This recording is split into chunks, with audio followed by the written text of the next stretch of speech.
কি আমার দেবরটা কেমন দিলাম? আমার বোনের সাথে রুম ডেট করবে। নাও এবার নিজে বাঁচো। ভাবি ও নিঝুম খুবই খুশি। খুবই ভালো দিয়েছো ভাবি। সত্যি তোমার আর তোমার বোনের প্রশংসা করতে হয়। তোমাকে বড় বোনের মতো ভাবতাম, আর তুমি এই কাজের সাথে ছিলে, তাই না? চোখের বাতাসকে ভেঙে গেছে। আরে এর মাস্টার মাইন্ড তো আমি।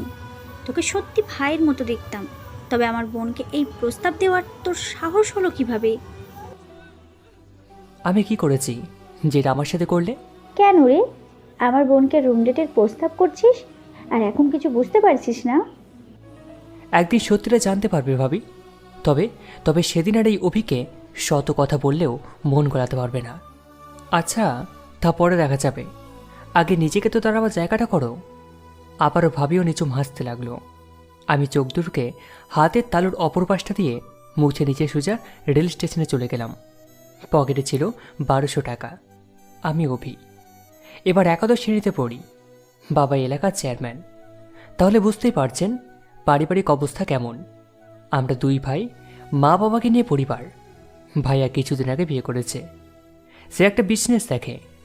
এবার একটু ফ্ল্যাশব্যাকে যায়। আমি আর আমার কয়েকজন বন্ধু মিলে কলেজের সামনে মজা করছিলাম। তখন একটা সুন্দরী মেয়ে পাশ দিয়ে যাচ্ছিল। তখন আমি মুখ দিয়ে শেষ বাঁচিয়ে দিলাম। হঠাৎ একটা মেয়ে এসে আমার গালে একটা চর বসিয়ে দিল। আমি চোখ বুজে বললাম, আরেকটা দাও না প্লিজ। এ কথা শুনে মেয়েটি আবারও বসিয়ে দিল। উফ, এবার এত জোরে এত শক্তি কোথায় পাও গো? আমার আম্মুও তো এত জোরে চর দিতে পারে না। মেয়েটি ডেকে আমার দিকে তাকিয়ে আছে আর বলল, আর একটা দিব? এই আমার বউ হবে, তাহলে প্রতিদিন এমন সকাল বিকাল দিতে দিব। এবার মেয়েটি কোনো কথা না বলে এক গাল টাক নিয়ে সোজা কলেজের ভিতরে চলে গেল। একটু পর আমারও ক্লাসে চলে গেলাম। গিয়ে দেখি হাই হাই, ওই মেয়েটাও আমাদের ক্লাসে। আমি একটু ভাব নিয়ে ক্লাসে ঢুকে তার পাশের একটা বেঞ্চে বসলাম। একটু পর স্যার ক্লাসে এসে মেয়েটিকে পরিচয় করিয়ে দেন। ওর নাম নিঝুম। একটা ক্লাস শেষে আমি মেয়েটিকে উদ্দেশ্য করে বললাম, হাই, আমি অভি। তো আমি কি করব? ফ্রেন্ড।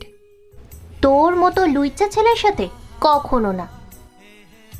আমার একটু খারাপ লাগলো ওর কথাটা শুনে, আর ভাবলাম একে এভাবে হবে না, অন্য পথ দেখতে হবে। মনে মনে কথাটা বললাম। পরের দিন কলেজের সবার সামনে হাঁটু গেড়ে নিঝুমকে বললাম, নিঝুম, তোমাকে আমি প্রথম দেখাই মনে জায়গা করে ফেলেছি। প্লিজ আমাকে ফিরিয়ে দিও না। এবারও সবার সামনে এমন অবস্থা দেখে মাথা নিচু করে ক্লাসে চলে গেল। আর আমি ভাবছি, দূর শালা, এভাবে হলো না। এবার ক্লাসে গিয়ে বসলাম আর নিঝুমের দিকে মাঝে মাঝে তাকাচ্ছি। ও কেমন যেন বিরক্ত ফিল করছে, আর ও আমার 14 গোষ্ঠী উদ্ধার করে চলেছে। এভাবে নিঝুমকে পটানোর জন্য অনেকভাবে চেষ্টা করলাম, কিন্তু ফলাফল শূন্য। এটাই মনে হচ্ছে এই মেয়ে শপথ করে পৃথিবীতে এসেছে। শালার কত সুন্দরী মেয়ের প্রপোজে পেলাম, একটাকে পছন্দ হয়নি, তাই পাত্তা দিইনি। কিন্তু ওকে পছন্দ হলো, এখন আমি নিজেই পাত্তা পায় না। না, ওর বিচার পড়ে থাকা যাবে না, এখন আগের মতো হয়ে যায়। মনে মনে কথাটা বললাম। মানে সিঙ্গেলই ভালো। আজ ভাইয়ার জন্য মেয়ে দেখতে যাবে। অবশ্য মেয়ে দেখা ভাইয়া, আব্বু আম্মু শেষ। আজ শুধু আমাকে নিয়ে দেখিয়ে আনবে, আর বিয়ের দিন ঠিক করা হবে। চলে গেলাম নতুন ভাবিদের বাসায়। একটু পর মেয়েকে নিয়ে আসলো। তখন আমি ভাইয়ার হবু বউকে দেখে তো পুরোই ক্রাশড। তখন মুখ ফসকে বেরিয়ে গেল, আম্মু, আমি তাকে ভাবি বলে মানব না। সবাই তো আমার কথা শুনে অনেক অবাক। হঠাৎ আম্মু বলে উঠল, মানে? আম্মু, তার সাথে আমাকে বিয়ে দিয়ে দাও, আর ভাইয়াকে আরেকটা দেখিয়ে বিয়ে করিয়ে দাও। আমার কথা শুনে তো সবাই হাসতে হাসতে লুটোপুটি খাচ্ছে। এবার মা বলে উঠল, তোর কি মাথা খারাপ? না আম্মু, আমি তো ঠিকই বলছি। এবার আম্মু রেগে বলল, অভি, তুই কিন্তু বেশি করে ফেলছিস। এখান থেকে তুই যা বলছি। আমি আর কোনো কথা না বলে সোজা মন খারাপ করে তাদের ছাদে চলে গেলাম। ভাইয়ার হবু বউ বলে উঠল, আন্টি থাক না, ও তো ছোট, কি বুঝে কি বলে ফেলেছে। আচ্ছা আপনারা কথা বলুন, আমি ওকে দেখছি। কিছুক্ষণ পর হবুভাবে ছাদে এসে আমার গলায় হাত দেয় আর বলতে শুরু করলো, কি আমার কলিজার দেবরটা, মন খারাপ করে আছে যে? আমি পিছনে তাকিয়ে দেখি ভাবি। ভাবি আমার কথা না শুনে আবারও বলা শুরু করলো, কি হলো আমাকে বলবে না? আরে পাগল, তুমি তো এখনো ছোট, না হলে তোমাকেই আমি বিয়ে করতাম। এ কথা শুনে আমার মন খারাপ আর দূর হয়ে গেল আর ভাবির দিকে ফিরে তাকালাম। সত্যি বলছো? তুমি কিন্তু অনেক কিউট। আচ্ছা, আমাকে ভাইয়ের মতো আদর করবে তো? তোর, তোমাকে আরও বেশি আদর করব। তুমি তো তোমার ভাইয়ের থেকে বেশি স্মার্ট, তাই তোমাকে বেশি করব। আমি খুশি হয়ে ভাবিকে জড়িয়ে ধরলাম। চলো এবার নিচে যাই। এরপর ভাবি আর আমি নিচে চলে গেলাম। সবাই তো পুরো অবাক, বিশেষ করে আব্বু আম্মু, কারণ আমি একবার রেগে গেলে সহজে কেউ আমার অভিমান ভাঙাতে পারবে না। বিয়ের দিন তারিখ ঠিক হয়ে গেল। আগামী সপ্তাহেই তাদের বিয়ে। 1 সপ্তাহ পর বিয়ে বাড়ি গিয়ে তো আমি পুরোই থ। এখানে এসে দেখি নিঝুম। কি যে সুন্দর লাগছে, একবারে পরীর মতো লাগছে। আমিও বেহার মতো চলে গেলাম। বলা শুরু করলাম, এই যে মিস, এখানে কি করেন? আমার বোনের বিয়ে আমি থাকবো না তো কে থাকবে? ও ভাবি, তোমার বোন? যাক, ভালোই হলো। তাহলে 2 বোন এক বাড়িতে থাকতে পারবে। আসছে এই ছ্যামরা, 2 বোন একবারই মানে? বুঝলা না? তুমিও তো আমার বেয়ান, তোমাকেও আমার করে নেব। ও, তাহলে আপু তোর কথা বলেছে? হ্যাঁ গো, ভাইয়ের সালে আমার বউ। তোরে আজ জুতা পেটা করতাম যদি আজ বিয়ে বাড়ি না হতো। এ কথা বলে নিঝুম চলে যায়। আমিও মন খারাপ করে দাঁড়িয়ে রইলাম। বিয়ের সকল কার্যকর্ম শেষ। ভাবিকে নিয়ে বাড়ি চলে আসলাম। এরপর আরও কয়েকটা দিন কেটে গেল। ভাবি আমাকে খুবই ভালোবাসেন, মনে হয় আমি তার আপন ভাই। এখন একদিন সকালেও ভাবির হাতে ছাড়া খায়নি। পড়াশোনা না করলে শাসন করেন, এভাবে দিন চলছিল। একদিন ভাবির বোন আমাদের বাসায় আসে। আমি তো মহা খুশি। এখন ভাবি আর আমি অনেকটা ফ্রি হয়ে গেছি। সব কিছুই ভাবির সাথে শেয়ার করি। কিছুক্ষণ পর সবাই খেতে বসলাম। নিঝুম আমার পাশে বসেছে। আমি ওর পাশে পায়ের উপর পা রাখলে ও কেমন যেন রেগে বিড়বিড় করছে। একটু পর খাওয়া শেষ হয়ে গেলে আমি ছাদে চলে যাই। পিছনে মনে হলো কারোর প্রবেশ। তখন তাকিয়ে দেখি নিঝুম আমার পিছনে। আমি তো খুবই খুশি। আর তখনই নিঝুম বলতে লাগলো, আপনার সমস্যা কি বলুন তো? কই, কিছু না তো। তাহলে খাবার টেবিলে ওই রকম করছিলেন কেন? তাতে কি হয়েছে? আপনি তো আমার বেয়ান, একটু মজা করতেই পারি, তাই না? দেখুন, আমার এরকমটা একদম ভালো লাগে না। আর কখনো এরকম করলে আমি কিন্তু আপনাদের বাসায় আর কখনো আসবো না। আচ্ছা, আর কখনো হবে না। এরপর চলে গেল। আমিও নিচে যাই। তখন ভাবি বলে উঠল, অভি, ভাই আমার, বিকেলে নিঝুমকে নিয়ে একটু ঘুরে আসিস। ভাবি, আসলে আমার কাজ আছে। লক্ষ্মী ভাই আমার, একটু অন্তত আমার জন্য এটা কর। আমি আর কিছু না ভেবে বললাম, আচ্ছা ঠিক আছে, তাহলে আমার কপালে একটা চুমু খাও। কথাটা সবার সামনেই বললাম। তখন ভাবি বলল, আচ্ছা, এটা কি আবার বলা লাগে পাগল? এরপর ভাবি কপালে একটা চুমু দিয়ে দিল। আসলে ভাবি আমাকে অনেক কেয়ার করে, তা সবাই জানে, তাই কেউ কিচ্ছু মনে করে না। বিকেলে নিঝুমকে নিয়ে ঘুরতে বেরোলাম। তখন নিঝুম আমার সাথে খুব ভালোভাবে কথা বলছে। আমিও ওর টোল পড়া গালের দিকে তাকিয়ে আছি আর ওর প্রেমের গভীরতায় ডুবে যাচ্ছি। হঠাৎ একটু পর একটা ছেলে এসে নিঝুমের হাত ধরল। আমি এটা দেখে সহ্য করতে না পেরে ছেলেটির গালে চট বসিয়ে দিলাম। ওর মুখে এক কোণ কেটে রক্ত করাচ্ছে। নিঝুম আমাকে বলতে লাগলো, ওই, তুই ওকে মারলি কেন? ওকে মারলাম মানে? ওকে তোমার হাত ধরার সাহস কে দিল? ও আমার হাত ধরুক বা অন্য কিছু ধরুক, তাতে তোর কি? আমি তোর কথা শুনে অনেক অবাক। দেখলাম নিঝুম ছেলেটাকে উঠিয়ে ওকে বিদায় দিল। এরপর ও একটা রিক্সা নিয়ে কান্না করতে করতে চলে গেল। আমি তোর কাণ্ড দেখে অবাক, কিছুই বুঝলাম না কি হলো। ও বাসায় ফিরলে কান্না করতে করতে রুমে চলে যায়। ভাবি ওকে দেখে পিছন থেকে ডাকলেও নিঝুম দাঁড়ায়নি, তখন নিঝুম বলল, আপু, আমাকে একটু নীরবে থাকতে দিবে প্লিজ? ভাবি আর ওকে কিছু বলল না। কিছুক্ষণ পর আমি বাসায় ফিরলে ভাবি জিজ্ঞাসা করলো, অভি, নিঝুমের কি হয়েছে? এখানে বসো ভাবি, আমি তোমার সব কিছু বুঝিয়ে বলছি। এরপর আমি ভাবিকে সব কিছু বুঝিয়ে বললাম। আচ্ছা, আমি দেখছি। তারপর আমি আমার রুমে চলে গেলাম। ভাবি নিঝুমের রুমে চলে গেল। ভাবি নিঝুমের রুমে গিয়ে দেখে নিঝুম কান্না করছে। তারপর ভাবি নিঝুমকে গিয়ে উঠিয়ে বলে, বোন, আমাকে বল তোর কি হয়েছে? নিঝুম কোনো কথা বলছে না। ভাবি আবার বলতে শুরু করলো, আমি না তোর বোন? আমাকে না সব কিছু তুই শেয়ার করিস? হঠাৎ নিঝুমের মাথায় একটা বুদ্ধি চাপে। আপু, আমাকে বেশি বিশ্বাস করো নাকি অভিকে? কি বলিস তুই? আমার কাছে থেকেই তো তুই বড় হয়েছিস। আমি তোকে কখনো অবিশ্বাস করেছি বল? আর অভির সাথে তো কিছুদিন ধরে আছি, ও তোকে কিছু বলেছে নাকি বল? নিঝুম পুরো কান্না করে ভাবিকে জড়িয়ে ধরে বলল, জানো আপু, আজ অভি আমাকে ওর সাথে রুম ডেট করার কথা বলে, তাই আমি কান্না করে বাসায় ফিরেছি। ভাবি ওর কথা শুনে পুরোই অবাক। ভাবি বলল, আজই আমি ওর ব্যবস্থা করব। দাঁড়া, ওর এত বড় সাহস যে আমার বোনের সাথে এরকম কথা বলে? না আপু, ওকে ভালো করে সাহায্য করব, যাতে আর কোনো মেয়েকেও ও কিচ্ছু বলতে না পারে। তুই কি বলতে চাইছিস? তারপর নিঝুম ভাবিকে সবকিছু বুঝিয়ে বলল। ভাবি ওর কথায় রাজি হয়ে যায়। তারপর ভাবি আবার রুমে এসে বলে, অভি নিঝুম তোমাকে কিছু বলবে, তাই তোমাকে ওর রুমে যেতে বলেছে। আমিও সরল মনে সেখানে চলে গেলাম। নিঝুম দরজাটা আটকিয়ে দিয়ে চিৎকার করতে শুরু করে, হেল্প হেল্প এই বলে। কিছুক্ষণ পর সবাই দরজার সামনে চলে আসলো। নিঝুম দরজা খুলে দিয়ে সোজা ভাবির কাছে চলে গেল আর কান্না করতে শুরু করলো আর বলতে শুরু করলো, আপু, ও আমার সাথে খারাপ কিছু করতে চাইছিল। ছি অভি, তোমাকে আমি ভাইয়ের মতো ভাবছি, আর তুমি আমার বোনের সাথে এটা করতে পারলে? হঠাৎ ভাইয়া আর বাবা আমাকে ইচ্ছে মতো মারতে লাগলো।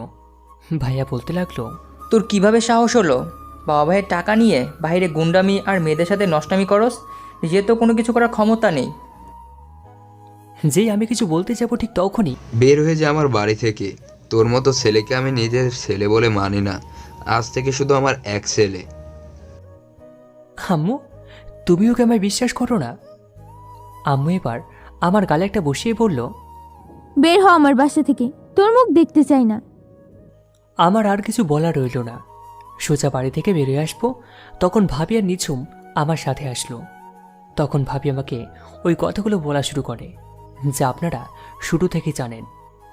বের হয়ে গেলাম আমার ছোট্ট থেকে বের হয়ে ওঠা ওই প্রাসাদ থেকে। পকেটের 1200 টাকা আর মোবাইলটা ছাড়া আর কিছুই নেই। দু চোখ বেয়ে পানি গড়িয়ে পড়ছে। যে ভাই আমাকে ছাড়া কোথাও যেত না, সে আজ আমাকে এভাবে মারল। ছোট থেকে মাথার উপর থাকা বাবা নামক বটগাছটাও আমার থেকে ছায়া সরিয়ে নিয়েছে। মা নামে স্নেহার চাদরও আজ আমাকে থাপ্পড় মেটে তাড়িয়ে দিল। রেল স্টেশনে চলে আসলাম। একটা টিকিট কিনে অজানা গন্তব্য ঢাকার উদ্দেশ্যে রওনা দিলাম। সব স্মৃতিগুলো আজকে দুমড়ে এসে হানা দিচ্ছে। ভাবি এটা কীভাবে আমার সাথে করতে পারলো? যে ভাবিকে নিজের বোনের মতো ভাবতাম, সে আমার সাথে এটা করতে পারলো। আর আমি তো কখনো নিঝুমের সাথেও কিছু করিনি, কিন্তু ও এটা... না না, এসব আর ভাবতে পারছি না। চোখ দুটো নিভে আসছে। এই সময় ট্রেনে হঠাৎ একটা মেয়ে আমার পাশে বসলো। আমি চোখ বুজে আছি আর চোখ দিয়ে নোনা জল গড়িয়ে পড়ছে। হঠাৎ মেয়েটি আমার দিকে তাকিয়ে বলল, এই যে শুনছেন, আমি চোখ খুলে ওর দিকে তাকিয়ে দেখি একটা মেয়ে। এবার মেয়েটি বলা শুরু করলো, আপনাকে অনেক ক্লান্ত দেখাচ্ছে যে, আপনি কি খুবই চিন্তিত? চোখটা কোনো রকম মুছে উত্তর দিলাম, না, সমস্যা নেই। আপনাকে অনেক বিষণ্ণ দেখাচ্ছে, আবার কান্না করছেন যে? না। তখন ট্রেনে ওঠার সময় চোখে কি যেন একটা পড়েছে, তাই চোখটা খুবই জ্বালা করছে। আমি সিনথিয়া, আপনি? আমি নেহাল। আমার চোখ দিয়ে এখনো অনবরত জল পড়ছে। তাদেরকে সিনথিয়া বলতে লাগলো, আরে এখনো তো কান্না করে যাচ্ছেন, দেখি আমার দিকে তাকান তো। আমি এবার ওর দিকে চোখ তুলে তাকাতে সিনথিয়া ওর ওড়না দিয়ে আমার চোখটা মুছছে আমার চোখের দিকে তাকালো। কিছু খুঁজে পেল না, তাই বললেন, কই কিছুই তো নাই তোমার চোখে। দাঁড়াও, আমি তোমার চোখে গরম ভাব দিই, এতে ভালো লাগবে। এরপর সিনথিয়া চোখে গরম ভাব দিতে লাগলো। আমি ওর ব্যবহার দেখে তো পুরোই অবাক। একটা অজানা ছেলের সাথে কেমন আচরণ করে যাচ্ছে।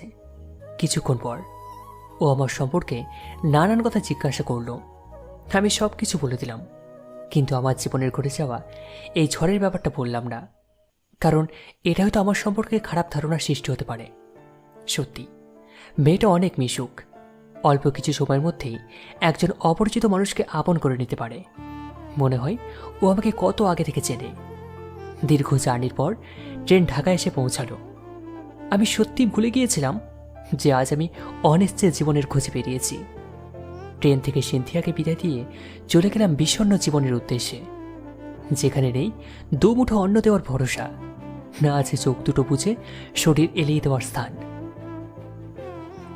রেল স্টেশন থেকে বেরিয়ে গেলাম।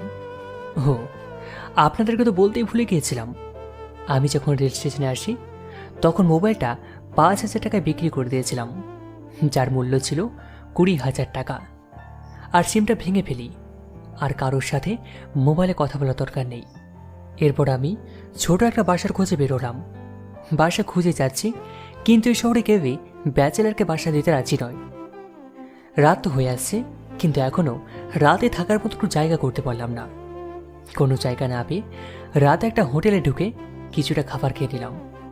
বিলের কথা শুনে মনে হলো টাকা চাবিয়ে খেয়েছি।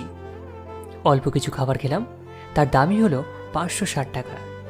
সত্যি এই শহর ডাকাতের স্থান, সবাই যে যার স্থান থেকে ডাকাতি করে যাচ্ছে। ঘুমানোর কোনো স্থান না পেয়ে একটা গাড়ির গ্যারেজের সামনে ঘুমিয়ে পড়লাম।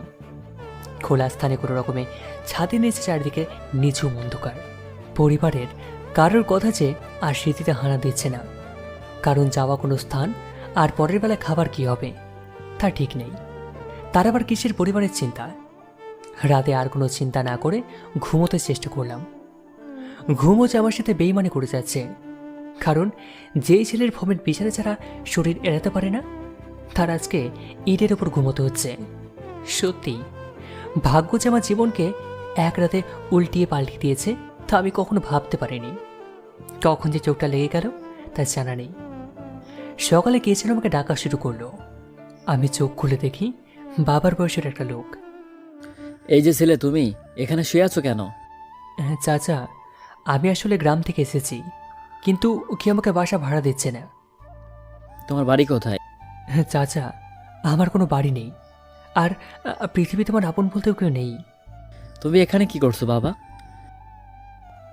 আমার কথাগুলো শুনে সে কিছুটা আবেগী হয়ে গেল। চাচা, কাল রাত ঢাকায় এসেছি, ভাবছি এখানে ছোট কোনো একটা কাজ করার চেষ্টা করব। চাচা, আপনার দোকানে কোনো কাজ আছে যা আমি করতে পারব? আমার দোকানে কাজ তুমি করতে পারবে? দেখিয়ে দিলে পারবো চাচা। আচ্ছা ঠিক আছে, চলো আমার সাথে, সকালে নাস্তা করবে। না চাচা, আপনি চান, আমি পরে খেয়ে নেব। তুমি আমাকে এখন নিজের আপন চাচা ভাববে, আর কোনো কথা বলবে না। আমার সাথে চলো নাস্তা করতে। আর কোনো কথা না বলে তার সাথে চলে গেলাম। নাস্তা করে এসে আমি এবার কাজ করা শুরু করে দিলাম। যখন আমি কোনো কাজে ভুল করিনি তখন তিনি আমাকে সাহায্য করেন। কাজ করতে করতে দুপুর হয়ে গেল। এরপর চাচা আমাকে নিয়ে দুপুরের খাবার খেতে চলে যান। খাবার খেয়ে আবার কাজ করতে লাগলাম, আর মনে মনে ভাবছি, সত্যি জীবন কি জিনিস আজ আমি হাড়ে হাড়ে তা বুঝতে পারছি। যে ছেলে বাসায় পানির গ্লাসটা টেনে খায়নি, সে আজকে গ্রাচে গাড়ি মেরামতের কাজ করে।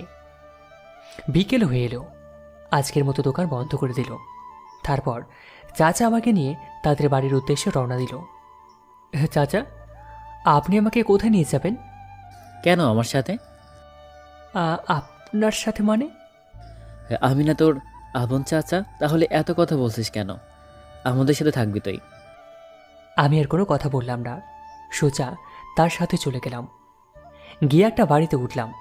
বাড়িটা আমাদের বাড়ি থেকে কিছুটা ছোট, কিন্তু চাচার ব্যবসা অনেক বড়, আর তাতে মনে হয় তিনি অনেক বড় লোক, কারণ তার উপার্জনের পরিমাণ থেকে বুঝলাম। এরপর চাচা দরজা নক করলে একটা মেয়ে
খুলে বলবে প্লিজ?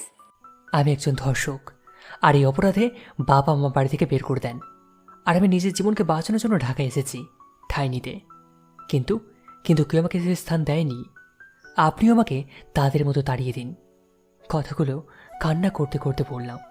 তুমি সত্যি কি ধর্ষক? ভাবি আর তার বোন আমাকে ধর্ষকের অভিযোগ দিলে বাবা মা তাদের কথা শুনে আমাকে বাড়ি থেকে বের করে দেয়, আর জীবিকার তাগিদে এই শহরে আসছিলাম। এটাই ছিল সেদিন আপনার থেকে লুকোনো ঘটনা। এরপর সিন্ধিয়া রুম থেকে চলে গেল, আর আমি দরজা বন্ধ করে কান্না করতে লাগলাম। কেন কেন আমার সাথে এমনটা হলো? আমি কি এমন অপরাধ করেছিলাম যে আমাকে এমন শাস্তি পেতে হচ্ছে? আর আজ এইরকম অপমান সহ্য করতে হচ্ছে। কান্না করতে করতে ঘুমিয়ে গেলাম। পরের দিন চাচার সাথে নাস্তা করে দোকানে চলে গেলাম। আজকের মতো কাজ শেষ। যেই চাচা আমাকে বাড়ি নিয়ে আসবে তখন বললাম, চাচা আপনি যদি কিছু মনে না করেন, আমি একটা কথা বলতে চাই। আমি আসলে একটা মেসে থাকতে চাই, ওখানে আমার কেমন যেন একটু লাগে। আচ্ছা বাবা, তোমার যেখানে ভালো লাগে সেখানেই থাকো। এরপর চাচা আমাকে একটা মেস ঠিক করে দিলেন। তারপর তিনি বাসায় চলে গেলেন। সিন্ধিয়া চাচাকে বাসায় একা ফিরলে বলা শুরু করলো, বাবা নেহাল কোথায়? ও আজ একটা ম্যাচ ঠিক করেছে, আজ থেকে সেখানেই থাকবে। সিন্ধিয়া এবার মন খারাপ করে তার রুমে চলে গেল আর কান্না করতে শুরু করলো। ও মনে মনে ভাবছে, হয়তো আমার জন্যই ও আজকে বাসায় আসেনি। এভাবে একটা মাস কেটে গেল। এখন চাচা আমার কাজে খুবই খুশি। একদিন চাচাকে বললাম, চাচা আমি লেখাপড়া করতে চাই, তাই আমার কিছু প্রয়োজনীয় জিনিস পুরনো কলেজ থেকে আনতে হবে। এখন চাচাও আমার সাথে ঘটে যাওয়া সব জানেন, তাই চাচাও সম্মতি দিল। আমি পরের দিন সকালে কলেজের উদ্দেশ্যে রওনা দিলাম। দীর্ঘ জার্নি শেষে পুরনো জায়গায় ফিরলাম। তারপর সেখান থেকে সোজা রিক্সা নিয়ে কলেজে চলে গেলাম। মুখে একটা মাস্ক লাগিয়ে কলেজে প্রবেশ করলাম, যাতে কেউ আমাকে চিনতে না পারে।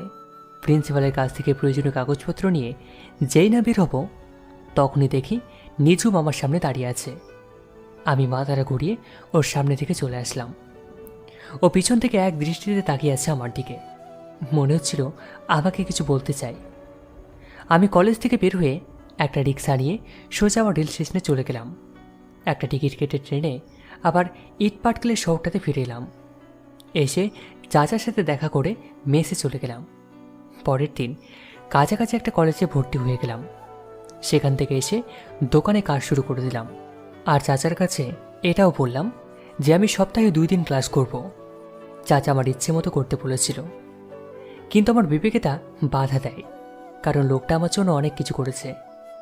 এই শহরে কেউ করেন আমার জন্য এরকম। চাচা আমাকে মাসে 8,000 টাকা দেন, তার মধ্যে 5,000 টাকা মেসের খরচ, বাকিটা দিয়ে অন্য কিছু করি। পরের দিন নতুন কলেজে গেলাম, কিন্তু কারোর সাথে কথা বলতে পারছি না, সবাই আমার দিকে তাকিয়ে আছে। তারপর ক্লাসে গিয়ে একটা বেঞ্চে বসলাম। হঠাৎ দরজা দিকে চোখ পড়তে দেখি সিনথিয়া একদল মেয়ে নিয়ে ক্লাসের মধ্যে প্রবেশ করলো। তখনই আমি তাড়াতাড়ি করে মাথা নিচু করে বসে পড়লাম। স্যার এসে পরিচয় করিয়ে দিলে সিনথিয়া আমাকে দেখে ভ্রু কুঁচকে তাকালো আর মনে মনে একটা শয়তানি হাসি দিল। এরপর আরও 2টো ক্লাসে এসে টিফিনের সময় ক্যান্টিনে চলে গেলাম। আমি একটা রুটি আর কলা নিয়ে একটা টেবিলে বসে পড়লাম। তখনই দেখি সিনথিয়া আমার সামনে এসে বসে আছে, আর আমি ওর দিকে কিছুক্ষণ খেয়াল করি। হঠাৎ সিনথিয়া বলে উঠল, আমাকে টিফিন শেয়ার করবে না? আপনি শুধু রুটি কলা খাবেন? না খেলে বলতাম নাকি? এরপর আমি আরও 2টো রুটি কলা নিয়ে আসলাম আর সিনথিয়াকে উদ্দেশ্য করে, এই নিন, এবার খেয়ে নিন। আমি যেই না খেয়ে ওখান থেকে আসতে যাব, তখনই ও বলতে লাগলো, ওই আমাকে ফেলে কোথায় যাচ্ছ? আজ তো নতুন, তাই কলেজে একটু ঘুরে দেখি। দাঁড়াও, তোমার সাথে আমাকে নিয়ে যাও। এরপর সিনথিয়া আমার সাথে রুটি কলা খেতে খেতে ও হাঁটা শুরু করলো। আজকে কলেজে আসলে যে? না, আসলে চাচার কাছে বলেছি 2 দিন সপ্তাহে ক্লাস করব, তার জন্য এই 2 দিন ছুটি কাটাবো আর বাকি দিনগুলোতে কাজ করব। তুমি আমাদের বাসা থেকে চলে আসলে কেন? এমনি, একটা অপরিচিত লোক আপনাদের বাসায় থাকলে কেমন একটা দেখায় না? সবাই আপনাদের নিয়ে বাজে মন্তব্য করতে পারে, তাই মেসে চলে আসলাম। তুমি না অনেক বেশি বোঝো। আমি আবার কি করলাম? থাক, কিছু না, আমরা বন্ধু হতে পারি। আমার সাথে আপনি বন্ধু হবেন? আমি তো একটা বাটপার, আর এই বাটপারের সাথে বন্ধুত্ব করলে আপনার ক্ষতি হতে পারে। সিনথিয়া এবার মাথাটা নিচু করে ফেলল আর বলতে লাগল, নেহাল, সরি, আমি আর কখনো তোমার সাথে খারাপ ব্যবহার করব না। আরে কি বলছেন? আপনার জায়গায় অন্য কেউ হলে ঠিক এই একই কথা বলতো। সরি তো, আর কখনো বলবো না। আচ্ছা, বন্ধু তো হওয়াই চাই। কাল আসবে না? শনিবার আর রবিবার কলেজ করব। আমি বাবাকে বলে আরও একদিন বাড়িয়ে দিই। না, তার দরকার নেই। চাচা আমাকে মাসে এসে টাকা দেন, তারপর লেখাপড়া করার জন্য সপ্তাহে 2 দিন ছুটিও দেন। আচ্ছা, তুমি যা ভালো মনে করো করো। তারপর বাকি ক্লাস করে কলেজের গেটে গিয়ে দেখি সিনথিয়া রিক্সা নিয়ে দাঁড়িয়ে আছে। যে আমাকে সিনথিয়া দেখলো, তখনই ডাকা শুরু করলো, নেহাল, এদিকে আসো। কিছু বলবে? রিকশায় ওঠো। আরে না, আমি যেতে পারবো। আর তোমার বাসা তো ওদিকে, আমি তোমার সাথে যাব কেন? বাবার সাথে দেখা করে যাব, তুমি ওঠো। আমি আর কিছু না বলে ওর সাথে উঠে বসলাম। সিনথিয়া দেখলো আমি কিছুটা দূরে সরে গেলাম, তখনও বলতে লাগলো, আরে পড়ে যাবে তো, এতটা চেপে আছো যে। ঠিক আছে, আমার সমস্যা নেই। এবার সিনথিয়া আমাকে এক টান দিয়ে ওর হাত আমাকে বসির মতো আটকিয়ে ধরল। যে আমি ওর দিকে তাকাবো, তখনই ও আমার মুখে আগুন দিয়ে বলল, একদম চুপ, তোমার একটা কথাও শুনতে চাই না। আমি আর কোনো কথা বলতে পারলাম না। ও আমার কাঁধে শুয়ে পড়ল, আমি শুধু ওর কাণ্ড দেখে যাচ্ছি। কিছুক্ষণ পর দোকানের সামনে চলে গেলাম। তখন আমি বললাম, হ্যাঁ এখন তো আমাকে ছাড়ো, নয়তো তোমার বাবা আমাকে শহর ছাড়া করবে। এরপর সিনথিয়া একটা মুচকি হাসি দিয়ে ছেড়ে দিয়ে বলল, এত ভয় পেলে বাবাকে আমাদের কথা বলবে কিভাবে? আমাদের কথা মানে? কিছু না, রিক্সা থেকে নামো। সিনথিয়া আর আমি রিক্সা থেকে দোকানে চলে গেলাম। চাচা আমাদের দেখে বললে, কিরে তোরা একসাথে? বাবা, আমরা একই কলেজের এক ক্লাসে পড়ি। ও তাহলে তো ভালো। আর তুই আজ আমার দোকানে? কখন তো আসতি না। কেন আসতে পারি না? আমি কি তা বলেছি? আমার মেয়ে আসবে নয়তো কে আসবে? তোমাকে দেখতে খুব ইচ্ছে করছিল, তাই চলে আসলাম। পাগলি এক। চাচা আমি তাহলে যাই? বাবা, আমি নেহালের মেস থেকে ওর সাথে ঘুরে আসি। ওর সাথে যাবেই? আচ্ছা যা। আমি সিনথিয়ার কাণ্ড দেখে অবাক হচ্ছি। ও আবার আমার সাথে যেতে চাচ্ছে। এই মেয়ের আবার কি হলো কে জানে। হঠাৎ সিনথিয়া বলে উঠল, কি হলো, চলো। এরপর আর কিছু না পেরে ওকে নিয়ে মেসে চলে গেলাম। ও আমার ছোট রুমে আমার সাথে আসলো। আমার রুম দেখে সিনথিয়া আমাকে বলতে লাগলো, আচ্ছা, এখানে কে থাকে? কেন, মানুষ থাকে। আমার তো মনে হয় এটা কোনো পশুর গোয়াল ঘর। কি, আমি পশু? আমার সামনে এসে মাঝে হাত দিয়ে ও বলল, তা নয় কি শুনি। আমি আর কিচ্ছু বললাম না। ওকে দেখলে পুরো ছেলেদের মতো মনে হয়। এরপর ও আমাকে রুম থেকে বাইরে বের করে দিয়ে বলল, এখানে দাঁড়িয়ে থাক আমি না বের হওয়া পর্যন্ত। কিছুক্ষণ পর সিনথিয়া রুম থেকে বের হয়ে এসে আমাকে ভিতরে যেতে বলে আমি রুমে গিয়ে তো পুরোই অবাক। 15 মিনিটে আমার রুমের চেহারা পরিবর্তন করে দিয়েছে। সিনথিয়া আবার বলল, আর কখনো যদি আগের মতো গোয়াল ঘর করে রাখো তাহলে তোমার খবর আছে। চলো, আমাকে এগিয়ে দিয়ে আসো। আচ্ছা, তোমার নাম্বারটা দাও তো। মোবাইল নেই। ও আচ্ছা, চলো এগিয়ে দিয়ে আসো। এরপর সিনথিয়াকে রিকশায় তুলে দিলাম। ও চলে গেল আর আমি মেসে চলে আসলাম। পরের দিন কলেজে টিফিন টাইমে যে আমি খাবার কিনতে যাব, তখন সিনথিয়া আমাকে হাত ধরে একটা টেবিলে নিয়ে আসে। এভাবে আনলে কেন? আমি টিফিন খাবো তো। কথা না বলে চুপচাপ বসো। এরপর সিনথিয়া একটা বক্স খুলে আমার সামনে দিয়ে, যতটা পারো খেয়ে নাও। দেখলাম ও বিরিয়ানি রান্না করে এনেছে। আমি যখনই কিছু বলতে যাব তখনই ও বলল, এই এত কথা বলো কেন? যা বলছি তাই করো। আমি এবার খেতে শুরু করলাম আর সিনথিয়া আমার দিকে তাকিয়ে আছে।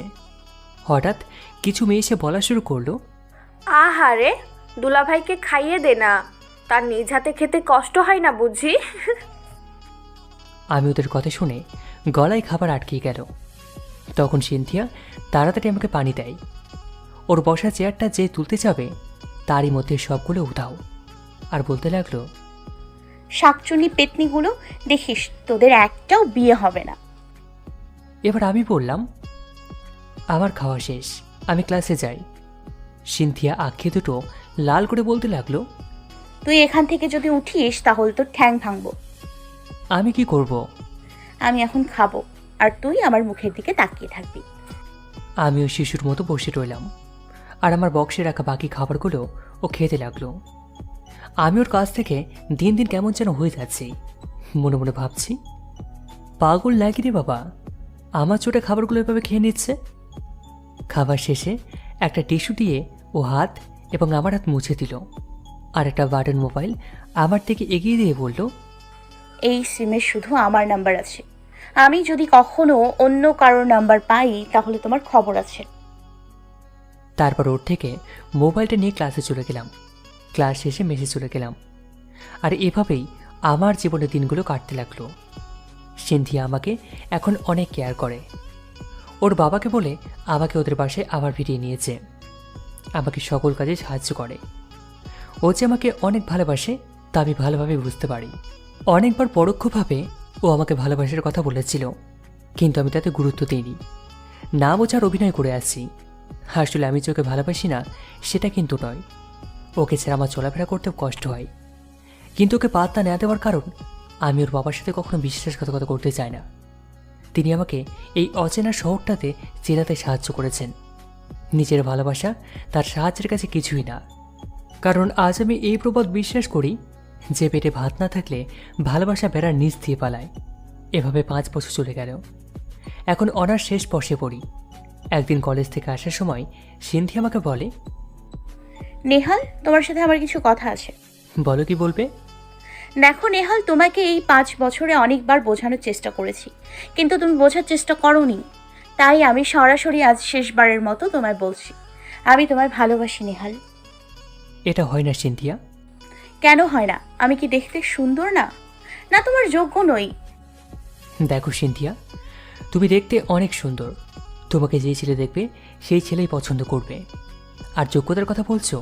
আরে আমার তো নিজেরই থাকার জায়গা নেই, আর যোগ্যতা তো সেখানে কোনো প্রশ্ন ওঠে না। আর তোমার বাবার সাথে আমি এটা কখনোই করতে পারবো না। আমি এত কিছু বুঝি না, তুমি আমায় ভালোবাসবে কিনা তা বলো। সম্ভব না সিন্ধিয়া, আমাকে ক্ষমা করে দাও। সিন্ধিয়া সেখান থেকে কান্না করতে করতে চলে গেল। আমি মন খারাপ করে আছি। সত্যি সিন্ধিয়া, তোমাকে অনেক ভালোবাসি, কিন্তু কিন্তু আমি তোমার বাবার সাথে আমি কখনোই করতে পারবো না। প্লিজ আমাকে একটু বোঝার চেষ্টা করো। আমি তোমাকে না বলতে চাইনি। কিছুক্ষণ পরে সিন্ধিয়াদের বাসায় চলে গেলাম। রাতে খাবার খাওয়ার সময় টেবিলে সিন্ধিয়াকে দেখতে পেলাম না। চাচিকে জিজ্ঞাসা করে বলতে লাগলো, আজকে রেখে সিন্ধিয়া রাতে খাবে না। আমিও কিছু না খেয়ে রুমের মধ্যে চলে আসলাম। আর সিন্ধিয়ার কথা ভাবছি, মেয়েটা আমার জন্য আজকে রাতে খেলো না। হয়তো আমার প্রতি খুবই রাগ আর অভিমান করে আছে। থাক, একদিন বা দুদিন এরকমটা করে সব ঠিক হয়ে যাবে। পরের দিন সকালে নাস্তা করতে গেলে দেখি সিন্ধিয়ার চোখ লাল হয়ে আছে। মনে হচ্ছে রাতে একটুও ঘুমায়নি, সারা রাত কান্না করে যাচ্ছিল। সকালে নাস্তা করে সিন্ধিয়া চলে গেল কলেজ, আর আমি চলে গেলাম দোকানে। এভাবে আরও 4 থেকে 5টা দিন কেটে গেল। এখন সিন্ধিয়াকে খুবই হাসি খুশি দেখাচ্ছে। আজ আমি কলেজে যাব, তাই ব্রেকফাস্ট করে সিন্ধিয়ার জন্য অপেক্ষা করলাম। কিন্তু হুট করে সিন্ধিয়া আমাকে না দিয়ে একটা রিক্সা নিয়ে কলেজে চলে গেল। আর আমি দাঁড়িয়ে দাঁড়িয়ে তাকিয়ে রইলাম আর ভাবছি, এত তাড়াতাড়ি বড় হয়ে গেলাম। চোখ দিয়ে অনেক দিন পর এক ফোঁটা পানি পড়ল। তখন ভাবতে লাগলাম, আরে আমি কেন কান্না করছি? আমি তো আর ওর কেউ না। পরে আমিও একা কলেজে চলে গেলাম। কলেজে গিয়ে দেখি সিন্ধিয়া কয়েকটা ছেলের সাথে হেসে হেসে কথা বলছে। আমাকে দেখে আরও জোরে জোরে হাসতে লাগলো। মনে হচ্ছে আমি কোনো হাসার ঝোঁকার। পরে সোজা ক্লাসে চলে গেলাম। সেখানে গিয়ে অন্যদের নোট করা খাতাগুলোতে একটু দেখতে লাগলাম, কারণ কিছুদিন পর আমার ফাইনাল পরীক্ষা যেভাবেই হোক ভালো ফলাফল করতেই হবে। আমার নিজেকে যোগ্য করে তুলতেই হবে। কিছুক্ষণ পর ক্লাসে সবাই চলে আসলো। এক একে ক্লাস শেষ হয়ে টিফিন টাইম চলে আসলো। আমি ক্যান্টিনে গিয়ে দেখি সিন্ধিয়া একটা ছেলের সাথে হাত ধরে খাবার খাচ্ছিল। আমি আর ওইদিকে তোয়াক্কা না করে সামান্য কিছু খাবার খেয়ে ক্লাসে চলে যাই। একটু পর দেখি সিন্ধিয়া আর ওই ছেলেটি একসাথে ক্লাসে আসলো। দেখে মনে হচ্ছে খুবই ভালো আছে। আমিও যদি ভাবছি, ও যার সাথে খুশি তাই করুক, তাতে আমার কি। আসলে আমার হচ্ছে বুকটা পুরো ছাড়খাড় হয়ে যাচ্ছে। তা আমি কাকে বলে বোঝাবো? পারবো না কাউকে বলে বোঝাতে। হয়তো এটাকে বলে ভালোবাসা, অসহায়। এরপর বাকি ক্লাস করে বাড়িতে চলে গেলাম। যাওয়ার সময়ও দেখি সিন্ধিয়া ওই ছেলেটার হাত ধরে রিক্সা উঠে হাসতে হাসতে চলে যাচ্ছে। আর আমি হাঁটা শুরু করলাম বাসার উদ্দেশ্যে। পরের দিন আবারও কলেজে গেলাম। আজও সিন্ধিয়া কয়েকটা ছেলের সাথে কথা বলছে। কিছুক্ষণ পর পর দেখি সিন্ধিয়া ছেলেদের গায়ে পড়ছে। এটা দেখে আমার যে চরম মাত্রায় উঠে গেল। তাই সোজা বাসায় চলে গেলাম। বাসা রেখে চাচার দোকানে চলে গেলাম। সেখানে গিয়ে কাজ শুরু করলাম।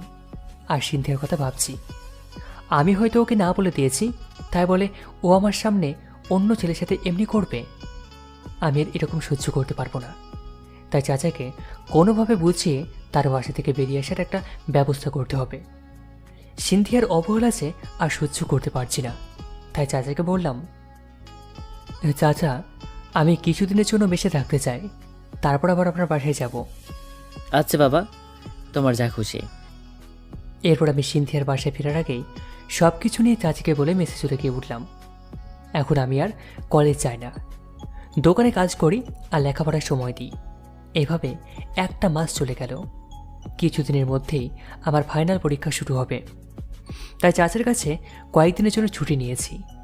এখন শুধু লেখাপড়া চালাচ্ছি, কারোর কথা মনে আনার চেষ্টাও করি না। আমি অতটা ভেঙে পড়া ছেলে নয় যে আমাকে অবহেলা করলে আমি আমার লক্ষ্য থেকে সরে যাব। এখন একটাই লক্ষ্য, পরীক্ষায় যেভাবেই হোক ভালো একটা ফলাফল করতেই হবে। বলতে বলতে পরীক্ষাটা শুরু হয়ে গেল। আজকের পরীক্ষাটা শেষ। পরীক্ষা শেষে কলেজের বাইরে আসব, তখনই একটা মেয়ে নেহাল বলে ডাকে। আমি পিছনে তাকিয়ে দেখি রিমা। রিমা বলতে শুরু করলো, পরীক্ষা কেমন হলো নিহাল? আলহামদুলিল্লাহ ভালো। আমার ভালো হয়েছে। আচ্ছা চল, আজ আমার সাথে যাবে। সমস্যা নেই, আমি একাই যেতে পারবো। আমি তো তোমার ক্লাসমেট, তাতে সমস্যা? না, এমনিতেই। আর কোনো কথা নেই, চল আমার সাথে। এরপর রিমা একটা রিক্সা ডেকে আমাকে নিয়ে রিক্সায় উঠল। রিক্সাও চলতে শুরু করলো। রিমা আমার সাথে খুব হাসি খুশিভাবে কথা বলছে। হঠাৎ আমাদের সামনে দিয়ে সিন্ধি একটা রিক্সা দিয়ে যাচ্ছিল। তখনই আমাকে আর রিমাকে এক রিক্সা দেখে একটু বিস্মিত হলো। সিন্ধি আমার দিকে রাগী দৃষ্টিতে তাকিয়ে আছে। পারলে এখনই গাড়ি থেকে নেমে আমাদের গিলে খাই, এটা রিমা লক্ষ্য করেনি। আমি চাচার দোকানে চলে গেলাম। গিয়ে দেখি সিন্ধিয়া আগেই দোকানে এসে বসে আছে। এবার সিন্ধিয়া আমাকে উদ্দেশ্য করে বলল, নেহাল, আমাকে একটু এগিয়ে দিয়ে আসো প্লিজ। আমি আর কিছু না বলে ওর সাথে যেতে লাগলাম। ও বাড়ির দিকে না গিয়ে অন্য পথে হাঁটা শুরু করলো। তাই আমি বলতে লাগলাম, আপনি ওদিকে কোথায় যাচ্ছেন? বেশি কথা না বলে আমার সাথে আসো তো। আমিও চুপ করে আছি। এবার সিন্ধিয়া একটা রিক্সা ডেকে উঠে আমাকে উঠতে বলল। আমি রিক্সায় উঠবো কেন? এত কথা বলো কেন? উঠতে বলেছি, ওঠো। আমি আর কোনো কথা না বলে ওর পাশে উঠে বসলাম। কেউ কোনো কথা বলছি না। কিছুক্ষণ পর রিক্সা একটা পার্কে এসে থামলো। সিন্ধিয়া আমাকে ভিতরে নিয়ে একটা নির্জন জায়গায় নিয়ে গেল। এবার হঠাৎ ও আমাকে গলায় টিপে বলতে লাগলো, কিরে, অন্য মেয়ের সাথে ঘুরতে ভালো লাগে না? ওদের গায়ের সাথে লেগে বসতে অনেক মজা লাগে না? ওই, তুই আমার বান্ধবীর সাথে এক রিক্সায় গেলি কেন? আমাকে তোর ভালো লাগে না যে ওই ডাইনির সাথে যেতে হলো? এবার গলা থেকে হাত ছড়িয়ে বলল, সব প্রশ্নের উত্তর দিবি, নয়তো তোকে আজ এখানেই 12টা বাজাবো। রিমা আমাকে জোর করে নিয়ে তখন রিক্সায় উঠেছিল। তাতে আমি কি করব? তুই কি করবি মানে? ও বললেই তোর উঠতে হবে নাকি? তাতে কি হয়েছে? ও আমাকে বলতে পারে ওর সাথে যেতে, যেমনটা আপনি। রিমা আর আমি কি এক নাকি? কেন? আপনাকে আমি যেমন চোখে দেখি রিমাকেও সেই চোখে দেখি। কি, তুই রিমাকে আমার চোখে দেখিস? ওই, তোর কয়টা লাগে রে? হ্যাঁ, একটাতে হয় না? একটাতে হয় না মানে? কেন তুই বুঝিস না তুই আমার কতটা কাছের? হাসালেন আমাকে। আমি আপনার কাছের কেউ। ভালো একটা জোক শোনালেন কিন্তু। মানে তুই কি বলতে চাইছিস? যে মেয়ে একটা ছেলের হাত ধরে ক্যান্টিনে খাবার খায়, একটা রিক্সায় দুজন হাত ধরে যায়, আবার নানান ছেলের সাথে শরীর লাগায়, সে আবার আমার কাছের কেউ। দেখো, এগুলো আমি যা করেছি তা তোমাকে জ্বালানোর জন্য। তুমি জানো তুমি আমাকে না করার পর আমি কতটা কষ্ট পেয়েছি। আর আমি এটাও জানি যে তুমি আমার জন্য বাসা থেকে আবারও চলে আসছো। সত্যি তোমাকে অনেক ভালোবাসি নেহাল। এইসব করেছি শুধু তোমাকে পাওয়ার জন্য। দেখুন, আমি আবার একটা কথা বলছি, আপনার বাবা আমাদের সম্পর্ক কোনোদিনও মেনে নেবে না। আর একজন মেয়ে, আপনার একটা ভবিষ্যৎ আছে। আমার এই অনিশ্চিত জীবনে আপনাকে জড়াতে চাই না। আপনি কেন বোঝেন না? প্লিজ, আমি প্রয়োজনে তোমার জন্য আমার জীবনের শেষ দিন পর্যন্ত অপেক্ষা করব। তারপরেও তুমি আমাকে একটু ভালোবাসা দাও। আমি কি করব কিছুই বুঝতে পারছি না। আমি ওকে কী বলে আশা দিয়ে রাখবো? এইমাত্র পরীক্ষা শেষ হলো, 2 মাস পর ফলাফল দেবে। তারপর হয়তো কোনো চাকরির জন্য আবেদন করব। আবার আমাদের দেশের চাকরি যে অবস্থা, ঘুষ ছাড়া কোনো চাকরি তো আজ পাওয়া যায় না। কপাল ভালো থাকলে 2-1টা হওয়ার সম্ভাবনা আছে। তাই শুধু শুধু মেয়েটাকে কষ্ট দিতে পারবো না। ভালোবাসলে যে কাউকে নিজের করে পেতে হবে এমন তো কোনো কথা নেই, বরং ভালোবাসার মানুষটা সুখে থাকুক, এই চাওয়াটাই ভালোবাসা। আমি যেটা মনে করি, এখন ওর কাছে নিজেকে ঘৃণার পাত্র পরিণত করার জন্য ওকে এমন কিছু বলতে হবে যাতে ওর ভালোবাসা আমার উপর থেকে নিমেষে শেষ হয়ে যায়। তাই আমি বললাম, দেখুন সিনথিয়া, আমি আপনার মতো মেয়েকে আমার জীবনসঙ্গী হিসেবে মেনে নিতে পারবো না। কেন? আমি কি অপরাধ করেছি? আপনি অন্য ছেলেদের সাথে মেলামেশা করেন, ওদের নিয়ে ঘোরাফেরা করেন। এবার সিনথিয়া আমাকে ঠাস ঠাস করে 2 গালে 2 চড় বসিয়ে দিয়ে বলল, একদম চুপ। তোকে ভালোবাসি বলে যে আমাকে নিয়ে এই সব খারাপ কথা বলবি আর আমি তা মেনে নিব ভাবছিস, সেটা ভাবিস না কখনো। আরে আমি তো আজ পর্যন্ত কোনো ছেলেকে ছুঁয়ে দেখিনি, শুধু তোর জন্য ওই ছেলেদের হাত ধরতে হয়েছিল। আর তুই আমাকে এটা বলতে পারলি? চলে গেলাম তোর জীবন থেকে, আর তোকে বিরক্ত করব না। এই কথাগুলো বলে সিনথিয়া কান্না করতে করতে চলে গেল। আমার চোখ দিয়েছে চোখের জলে জোয়ার বই চলেছে। আজ হচ্ছে শ্রদ্ধনি তার অপর ঠেলে পাঠিয়ে দিয়েছে। আমি সত্যি তোমাকে এটা বলতে চাইনি সিনথিয়া, আমি যে তোমাকে অনেক ভালোবাসি। আমার জীবনের শেষ সফলম যেন তুমিই ছিলে। আমার হাত পাশে বাঁধা তোমাকে কিভাবে আমি বোঝাবো তা আমি নিজেও জানি না। শুধু তোমার ভালোর জন্য তোমাকে ওই কথাগুলো বলতে হয়েছিল। প্লিজ আমাকে ক্ষমা করে দিও। একা একা পার্কে বসে বসে কাঁদছি আর কথাগুলো বলছি। কিছুক্ষণ পর মেসে চলে গেলাম। এভাবে আরও 2 মাস কেটে গেল। চাচা আমাকে বলেছিল এখন সিনথিয়া রুম থেকে বের হয় না, আগের মতো খাওয়া দাওয়া ভালো করে করে না, কাউকে কিছু বলে না। হয়তো ওকে ওই দিনের কথাগুলো বলাটা এমনটা করছে। ওর কাছে গিয়ে মাপ চেয়ে আসবো। আজ আমাদের ফলাফল বের হয়েছে। সিনথিয়ার থেকে আমার রেজাল্ট ভালো হয়েছে। আমি চাচার সাথে দেখা করতে গেলাম। চাচি আমাকে দেখে অনেকটা খুশি হলো। পরে সিনথিয়া সম্পর্কে জিজ্ঞাসা করলে তিনি ওর কথা বললেন। চাচি, আমি একবার সিনথিয়া রুমে যাব। অনুমতি নেওয়ার কি আছে বাবা, যাও গিয়ে দেখো তুমি কিছু জানতে পারো কি না। সিনথিয়া দরজার সামনে গিয়ে বলি, হ্যাঁ রুমে কি আসতে পারি? আসুন। যেমনটা কেউ রেখেছে। প্লিজ, ওই দিনের কথার জন্য আমি সত্যি সরি। আসলে তখন মাথাটা কি যেন হয়েছিল, আর কি বলতে গিয়ে কি বলে ফেলেছি। সত্যি আমি আপনার কাছে ক্ষমা চাইতে এসেছি। না, আপনি যা বলেছেন তা সবই ঠিক আছে। আমি তো বাজে মেয়ে, নয়তো অন্য ছেলের সাথে মেলামেশা করি। এবার আর চোখের পানি আটকে রাখতে পারলাম না। রুম থেকে বেরিয়ে গেলাম। চাচির থেকে বিদায় নিয়ে মেসে চলে আসলাম। রাতে ফেসবুক দেখছি, হঠাৎ একটা নিউজ ফিরে চোখ গেল। সেখানে দেখলাম ওই আইসি পদে নিয়োগ সার্কুলার। তারপর নিউজ সাথে ঢুকে বিস্তারিত জানতে পেরে যাচাই করার জন্য ওয়েবসাইটে চলে গেলাম। গিয়ে দেখি নিউজটি সত্যি। পরের দিন একটা কম্পিউটার দোকানে গিয়ে আবেদন করে আসলাম। যদিও জানি চাকরিটা হওয়ার চান্স খুবই কম, তবে ভাগ্যের উপর ছেড়ে দিলাম। আর পরীক্ষার জন্য সকল প্রস্তুতি গ্রহণ করতে লাগলাম। চেষ্টা করলে তো সৃষ্টিকর্তা কোনোভাবে এখানে না হোক কোনো এক জায়গায় মিলিয়ে দেন। আরও 1 মাস পর পরীক্ষাগুলো হয়ে গেল। ভালো হয়েছে, এখন ফলাফলের অপেক্ষায়। যদিও মনে হচ্ছে হয়তো ঘুষের জন্য চাকরিটা হবে না। একদিন সকালে ঘুম থেকে উঠে মোবাইলটা চেক করতে যাব, তখনই মোবাইলের স্ক্রিনে দেখে আমার চোখ উপড়ে। তাড়াতাড়ি মেসেজটা সেন্ড করলাম। দেখলাম আমার জবটা কনফার্ম হয়ে গেছে। আমি তো মহা খুশি। তাড়াতাড়ি ফ্রেশ হয়ে গিয়ে চাচার কাছে চলে গেলাম সুসংবাদটা দিতে। চাচা তো অনেক খুশি। কিছুটা বেলা হলে মিষ্টি নিয়ে চাচির কাছে গিয়ে তাকে সংবাদটা দিয়ে মিষ্টি খাইয়ে দিলাম। তারপর সিনথিয়ার রুমে চলে গেলাম। যেই না ও রুমে প্রবেশ করলাম, সিনথিয়া আমার গালে আরও 2 পাপ্পি দিয়ে বসলো। আমি এক হাতে মিষ্টি আর অন্য হাত দিয়ে গাল ধরে আছি। সারপ্রাইজ দিতে এসে নিজে সারপ্রাইজড হয়ে গেলাম। তোর সাহস হয় কিভাবে আমার রুমে অনুমতি ছাড়া প্রবেশ করতে?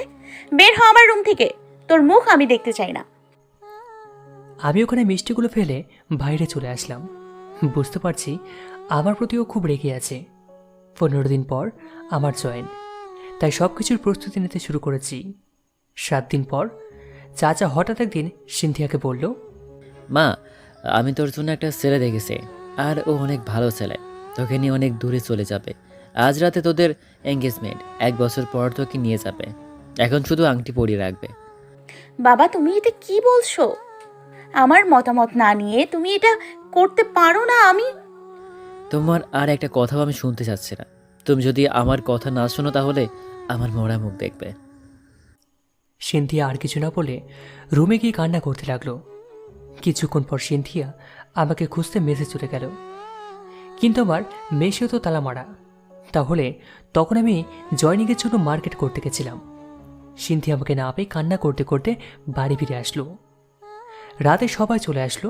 সিনথিয়াও আর কিছু করতে না পেরে নিচে আসলো। সবাই ছেলের জন্য অপেক্ষা করতে লাগলো। কিছুক্ষণ পর সিনথিয়াদের বাড়ি মেহমানে ভর্তি, কিন্তু তার মন যেন পড়ে আছে নেহালের কাছে। বারবার কথা রাখতে সে রাজি হয়ে গেছে। একটু পর আমি যে সিনথিয়াদের বাসায় আসলাম, সিনথিয়া আমাকে দেখে সবার সামনে দৌড়ে এসে জড়িয়ে ধরল আর বলতে শুরু করলো, নেহাল, আমি জানতাম তুমি আসবে। বাবা আজ আমাকে অন্য ছেলের সাথে এঙ্গেজমেন্ট করাতে যাচ্ছেন। প্লিজ তুমি কিছু একটা করো, আমি যে তোমাকে ছাড়া অন্য কাউকে ভালোবাসতে পারবো না। প্লিজ প্লিজ কিছু একটা করো। আমি চারপাশে চেয়ে দেখি সবাই বিনা পয়সায় সিনেমা দেখছে। আমি এবার ওকে ছাড়িয়ে হাত ধরে সবার সামনে নিয়ে গেলাম। তারপর পকেট থেকে একটা আংটি বের করে ওকে পরিয়ে দিলাম। সিনথিয়া তো পুরোই অবাক। হঠাৎ সিনথিয়ার বাবা সবাইকে তার মেয়ের হবু জামাই বলে আমার সাথে পরিচয় করিয়ে দিলেন। সিনথিয়া আবার রাগ করে এখান থেকে চলে গেল। আমি চাচাকে এদিকটা সামলাতে বলে ওকে খুঁজতে চলে গেলাম। সিনথিয়াকে বাড়ির সকল রুমে ঘর খুঁজেছি, কিন্তু ও ছায়া পর্যন্ত খুঁজে পাইনি। তারপর ছাদে চলে গেলাম। সেখানে গিয়ে দেখি আমার কলিজাটা ছাদের এক কোনায় গিয়ে দাঁড়িয়ে কান্না করছে। আমি তার কাছে গিয়ে পিছন থেকে আস্তে করে জড়িয়ে ধরলাম। ও কিছুটা কম্পিত হয়ে আমাকে ধরিয়ে ঠাস ঠাস করে আরও দূরে চড় বসিয়ে দিল। অতপর আমাকে জড়িয়ে ধরে কান্না শুরু করে দিল। এবার বলতে শুরু করলো, তুই আমাকে এত কষ্ট দিস কেন? আমি যেদিন চলে যাব সেদিন নিজেকে শক্ত করে রাখতে পারবি তো? আর কিছু বলতে না দিয়ে ও ঠোঁট দুটো বন্ধ করে দিলাম। আর একটাও কথা বলবি না, তোর জন্য আমার অনেক কষ্ট পেতে হয়েছে। তোকে একটু কষ্ট দেওয়ার জন্য আমাকে কত কিছু করতে হয়েছে তা কি তুই জানিস? তোকে তো আমি সেই প্রথম থেকে ভালোবেসেছিলাম, কিন্তু নিজের এই অনিশ্চিত জীবনে তোকে জড়াতে চাইনি। তুই যতটা কষ্ট পেয়েছিস তার থেকে বেশি কষ্ট আমি নীরবে পেয়েছি। আচ্ছা, 1 বছর পর বিয়ে হবে মানে? আরে বাবা, আমি তো ওই আইসিতে জয়েন করব। ট্রেনিং শেষে 1 বছরের মধ্যে তোমাকে আমার সাথে নিয়ে যাব। তাহলে আগে বললে না কেন? ওই দিন তো মিষ্টি নিয়ে এর জন্যই এসেছি, কিন্তু তুমি তো থাপ্পড় মেরে পাঠিয়ে দিলে। তারপর চাচাকে সাহস করে তোমাকে বিয়ে করতে চাই সেই কথা বলে দিই। এরপর চাচাও রাজি হয়ে যায়। এরপর তোমার জন্য এই নাটকটা করতে হলো। সরি, আর কখনো এমনটা করবো না। তোমাকে অনেক ভালোবাসি। আচ্ছা, এবার নিচে চলো। এরপর আমরা নিচে চলে আসলাম। সবার সাথে সাক্ষাৎ করে মেসে ফিরলাম। যদিও সিনথিয়া থাকতে অনুরোধ করছিল, কিন্তু আমি থাকিনি। এরপর আমি ট্রেনিংয়ে জয়েন করতে পৌঁছে গেলাম। সিনথিয়া অনেক কান্না করছিল। আসলে পাগলিটা আমাকে অনেক ভালোবাসে। 1 বছর পর আমার পোস্ট হলো সিরাজগঞ্জে, যেখানে আমার মাতৃভূমি। আমি প্রথমে কিছুটা ভাবনায় পড়ে গেলাম। যাই হোক, হয়তো পুরনো শহর আর মানুষগুলোর সাথে আবারও দিদার হতে যাচ্ছে। 1 সপ্তাহের মধ্যে আমার পোস্টিং করা হবে। আমি সিনথিয়াকে না বলে তাদের বাড়িতে চলে আসলাম। সিনথিয়া আমাকে দেখে ঝড়ের গতিতে আমার বুকে এসে পড়ল। মনে হচ্ছে 1000 বছর ধরে আমাকে দেখেনি। তারপর আমি ওকে ছাড়িয়ে বললাম, চলে এসেছি তো পাগলি, আর কখনো তোমায় ছেড়ে যাব না। এখন তুমি শুধু আমার সাথেই থাকবে। 2 দিনের মধ্যে চাচাকে আমাদের বিয়ের ব্যবস্থা করতে বললাম। অতঃপর আমাদের বিয়েটা হয়ে গেল। তারপর 3 দিন পর সিনথিয়াকে নিয়ে আমার কর্মস্থানে চলে গেলাম। আমাদের জন্য আলাদা একটা কোয়ার্টার বরাদ্দ রাখা হয়েছে। আমাদের বিবাহিত জীবন ভালোই কাটছে। আমি যখন অফিসে থাকি তখন সিনথিয়া সারাক্ষণ বাসায় থাকে। মাঝে মাঝে ওকে বাইরে বেড়াতে নিয়ে যায়। আমার অতীত প্রায় ভুলেই গেছে সিনথিয়া আমার জীবনে আসার পর থেকে। একদিন অফিস থেকে বাসায় ফিরছিলাম, তখন দেখলাম একটা ছোট মেয়ে রাস্তায় এসে কান্না করে যাচ্ছে। আমি গাড়ি থামিয়ে ওর কাছে গিয়ে বলি, মামুনি, তুমি কান্না করছো কেন? তুমি কে? আমি তোমার চাচ্চু হই মামুনি। ও, তুমি আমার চাচ্চু? চাচ্চু, আমি আপু আম্মুকে খুঁজে পাচ্ছি না। তুমি তোমাদের বাড়ির রাস্তা চেনো? জি চাচ্চু। আচ্ছা চলো, তুমি রাস্তা দেখিয়ে দেবে আর আমি গাড়ি চালিয়ে তোমাদের বাড়িতে গিয়ে তোমাকে দিয়ে আসবো, ওকে? আচ্ছা চলো। এরপর মেয়েটি আমাকে পথ দেখাচ্ছে আর আমি ওর মতো করে বাড়ি যাচ্ছি। হঠাৎ একটা বাড়িতে এসে পৌঁছালাম। আমি তো অবাক, এটা যে আমার জন্মস্থান, কিন্তু বাড়িতে তালা মারা। তাই কিছুক্ষণ অপেক্ষা করতে লাগলাম। এখন চিন্তা হচ্ছে তারা কেউ চিনে ফেলবে না তো। এখন তো এই মেয়েটিকে ফেলেও যেতে পারবো না। একটু পর একজন পুরুষ ও মহিলা আসলো। মনে হলো এরা ভাই ও ভাবি। আর শিশুটি তাদের দেখে বাবা মা বলে দৌড়ে করে চলে গেল। ওর বাবা মা দেখে ওকে কান্না শুরু করলো। তারপর শিশু মেয়েটি বলল, আম্মু, এই চাচ্চুটা না আমাকে বাড়িতে নিয়ে এসেছে। মেয়েটির বাবা মানে সে আমার ভাই আমাকে বলতে শুরু করলো, স্যার, আপনাকে অনেক ধন্যবাদ। আমি জানি না আপনাকে কি বলে ধন্যবাদ দিব। আসলে বাবা একটু অসুস্থ তো, তাই তাকে নিয়ে এখানকার হাসপাতালে নিয়ে গিয়েছিলাম, কিন্তু ও যেন কোথা থেকে বের হয়ে আসে তা আমাদের জানা নেই। আমি বাবার অসুস্থতার কথা শুনে বাইরে চলে আসলাম। তারা কিছুটা অবাকও হলো বটে। আমি সোজা হসপিটালের দিকে গাড়ি নিয়ে রওনা হলাম। হসপিটালে পৌঁছে বাবা মাকে খুঁজতে লাগলাম, কিন্তু পাচ্ছি না। হঠাৎ চোখ গেল দরজার পাশে একটা বেডে।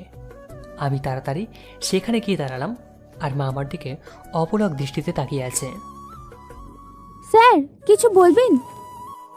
আসলে আমার গায়ের ইউনিফর্ম ছিল, তাই সবাই স্যার বলছে। তার কি হয়েছে? মাঝে মাঝে তার হার্টে ব্যথা ওঠে। কেন? তা অনেক কাহিনী স্যার, যা বলতে অনেক সময় লাগবে। আপনি বলুন না প্লিজ। মা এবার দীর্ঘশ্বাস ফেলে বলতে লাগলো, আমার 2 ছেলে, একজন রুদ্র আর একজন নেহাল, যাকে ছোটবেলায় একটা মিথ্যা অপবাদে বাড়ি থেকে বের করে দেই। আর এই মিথ্যা অপবাদের মূল্য ছিল আমার বড় ছেলে রুদ্রের বউ আর তার বোন নিঝুম। আমার ছোট ছেলে নেহাল নিঝুমকে অনেক ভালোবাসতো, কিন্তু নিঝুম তাকে ভালোবাসতো না। একদিন নিঝুম আর নেহাল ঘুরতে বের হলে হঠাৎ একটা ছেলে নিঝুমের হাত ধরে, কিন্তু নেহাল তা দেখে ছেলেটাকে মারে। আসলে নিঝুম আর ওই ছেলেটা একে অপরকে ভালোবাসতো, তাই নিঝুম বাসায় কান্না করে ফিরে আসে। তারপর মা আমাকে বের করে দেওয়া সব কিছু আবার তিনি বললেন। তারপর কি হলো? আসলে ওই ছেলেটা নিঝুমকে প্রকৃতভাবে ভালোবাসতো না, তা নিঝুম কোনোভাবে জেনে যায়, আর এই কথাও ছেলেটাও বুঝতে পারে। একদিন সন্ধ্যায় নিঝুম বাড়ি ফিরলে ওকে রাস্তা থেকে তুলে ওই ছেলেটা ধর্ষণ করে, ছেলেটাকে জেলে নিয়ে যায়। তারপর নিঝুম আত্মহত্যা পর্যন্ত করতে চায়, কিন্তু তা আর করতে পারেনি তার বাবা মার জন্য। আর নিঝুম ও তার ভাবি নেহালের সাথে যা যা করেছে তা বলে দেয়। এই কথা শুনে আমরা অনেক রেগে যাই, কিন্তু ওর শাস্তি তো ও পেয়েছে, তাই আমরা ওকে মাফ করে দিই। তারপর আঘাত থেকে মেয়েটা সুস্থ হতে অনেক সময় নেয়। কিছুদিন পর একটা ছেলে ওকে বিয়ে করতে রাজি হয়ে যায়, তারপর ওকে বিয়ে দিয়ে দেওয়া হয়। আর সত্যিটা জানার পর আমার স্বামী নেহালের কথা ভেবে ভেবে দিন দিন দুর্বল হয়ে যায়, আর এখন মাঝে মাঝে তিনি এরকম অসুস্থ হয়ে পড়েন।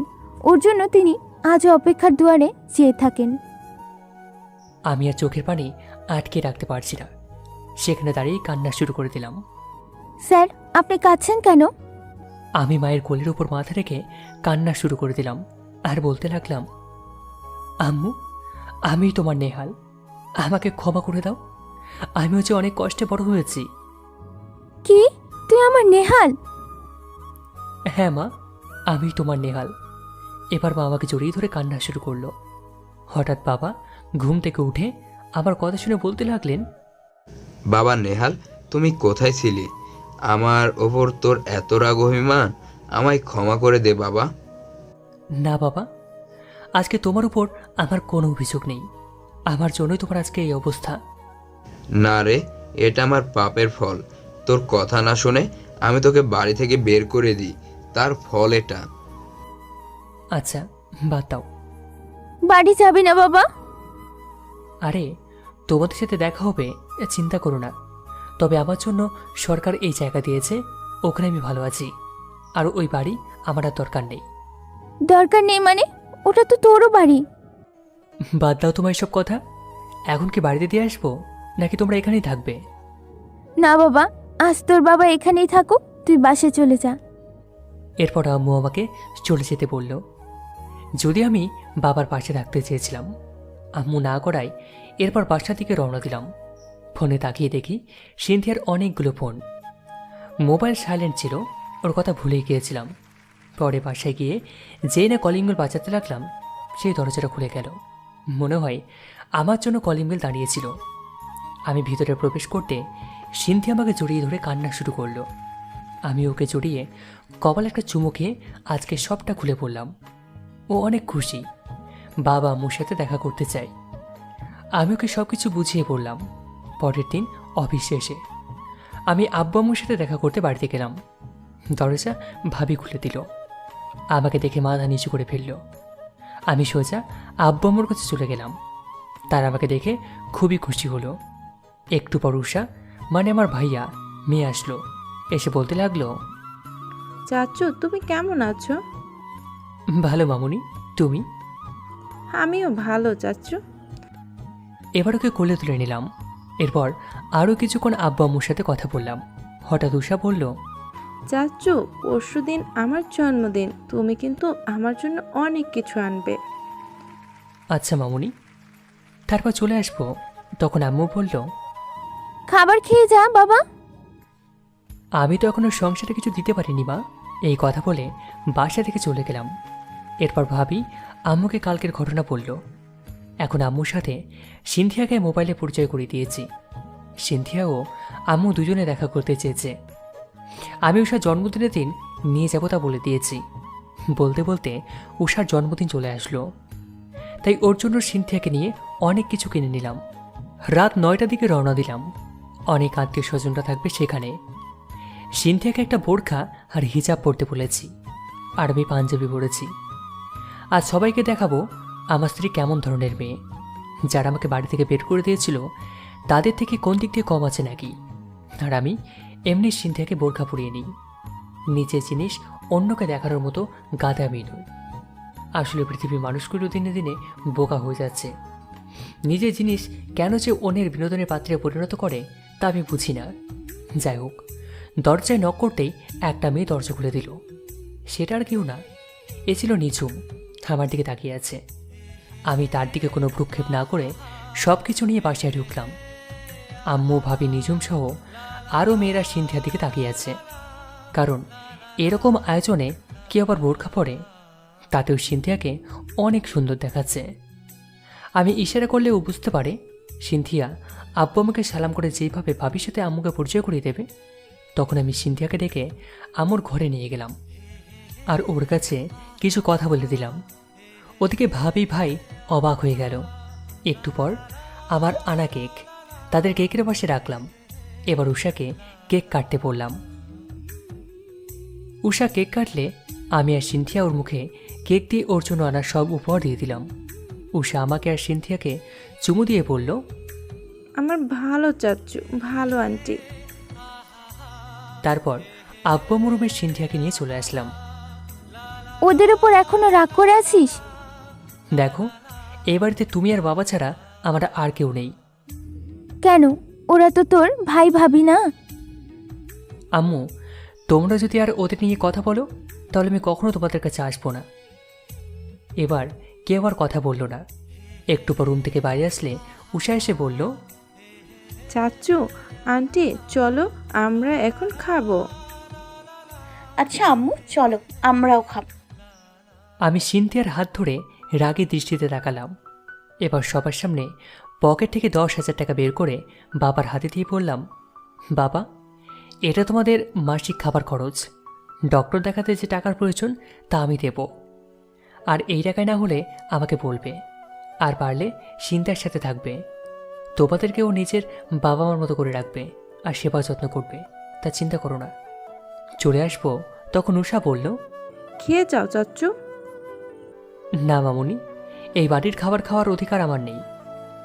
সবাই আমার ব্যবহার দেখে অনেক অবাক হচ্ছে। এবার আমি সিনথিয়াকে নিয়ে বের হয়ে আসলাম। ভাই ভাবিরও নিজুমে চোখে স্পষ্ট পানি দেখতে পেলাম।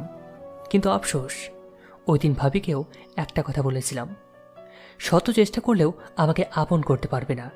সেদিনের কথাগুলো রাখাতে এখনো বুকটা ক্ষত হয়ে আছে। হঠাৎ সিনথিয়া আমাকে জিজ্ঞাসা করলো, এমনটা করলে কেন? দেখো, কেউ ভুল করলে আমি ক্ষমা করে দিই, কিন্তু মিথ্যা ছলনা আর অবিশ্বাস আমার কাছে ক্ষমা এতটাও সহজ নয়।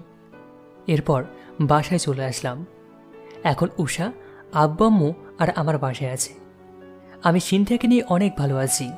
এভাবে চলছে আমাদের জীবন।